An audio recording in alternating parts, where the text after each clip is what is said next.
Hi friends, ఈరోజు ఈ వీడియోలో ఏపీ రాష్ట్రంలోని మహిళలందరికీ ఒక రూ. 10 శుభవార్తను ప్రభుత్వం ప్రకటించబోతుంది. సంక్రాంతి కానుకగా మహిళలకు సంబంధించిన సంవత్సరానికి 18,000 రూపాయలు జమ చేసే అంశంపై త్వరలోనే అంటే ఈ జనవరిలో సంక్రాంతి కానుకగా అధికారికంగా డేట్ ఫిక్స్ చేసి అనౌన్స్ చేసే అవకాశం ఉంది. ఈ డబ్బులు ఎప్పుడు వస్తాయి, ఎవరు అర్హులు, ఎలా అప్లై చేయాలి అనే పూర్తి వివరాలు ఇప్పుడు తెలుసుకుందాం. అండ్ వీడియో మీద వస్తే లైక్ చేసి షేర్ చేసి సబ్స్క్రైబ్ చేసుకోండి ఫ్రెండ్స్. సో ఏమాత్రం లేట్ చేయకుండా వీడియోకి వెళ్ళిపోద్దాం. సో ఇక విషయానికి వస్తే ఏపీ మహిళలకు సంక్రాంతి కానుకగా ఆడబిడ్డ నిధి అనే కొత్త పథకాన్ని కూటమి ప్రభుత్వం ప్రారంభించబోతుంది. ఎన్నికల హామీలో భాగంగా తీసుకువస్తున్నాం.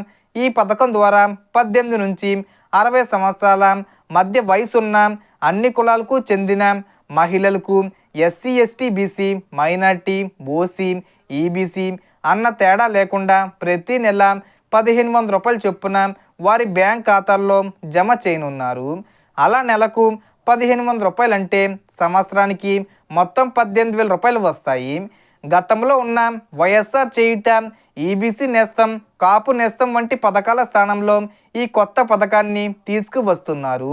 ఈ పథకం కింద డబ్బులు సంవత్సరానికి ఒకేసారి కాకుండా ప్రతి నెల సాధారణంగా నెల మొదటి తేదీన జమ చేసే విధంగా ఉంటుందని ముందు ప్రకటించారు. కానీ ఇప్పుడు ఒకేసారి 18,000 రూపాయలు విడుదల చేయడానికి ఆలోచిస్తున్నారు. నెల నెల అంటే వెరిఫికేషన్ ఛార్జెస్ ఇవన్నీ ఉంటాయని, ఒకేసారి విడుదల చేస్తే బాగుంటుందని అధికారులు ఆలోచిస్తున్నారు. సో కాబట్టి దానిపైన క్లారిటీ ఇవ్వాల్సి ఉంది. అర్హతల విషయానికి వస్తే మహిళ వయసు 18 పూర్తయ్యి 60 లోపు ఉండాలి. ఏపీ నివాసితురాలై ఉండాలి. ఆధార్లో ఏపీ అడ్రస్ ఉండాలి. అలాగే ప్రభుత్వం 6 స్టెప్ వెరిఫికేషన్ చేసే అవకాశం ఉంది. సో అందులో భూమి ఎంత ఉంది, 4 వీలర్ వాహనం ఉందా, నెలకు 300 ఇంట్లకు మించి కరెంటు వినియోగం ఉందా, ట్యాక్స్ చెల్లిస్తున్నారా, ఇంట్లో గవర్నమెంట్ ఉద్యోగులు లేదా గవర్నమెంట్ పెన్షనర్లు ఉన్నారా వంటి అంశాలను రేషన్ కార్డు ఆధారంగా చెక్ చేయవచ్చు. 60 సంవత్సరాలు పూర్తయితే ఈ పథకానికి అర్హత ఉండదు.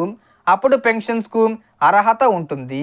స్టూడెంట్ విషయంలో అర్హతపై ఇంకా అధికారిక స్పష్టత రావాల్సి ఉంది. అప్లై చేయడానికి అవసరమైన డాక్యుమెంట్స్గా Aadhaar card, AP address proof, income certificate, caste certificate, కొత్త రేషన్ కార్డు, బ్యాంక్ పాస్బుక్ జిరాక్స్లు అవసరమవుతాయి.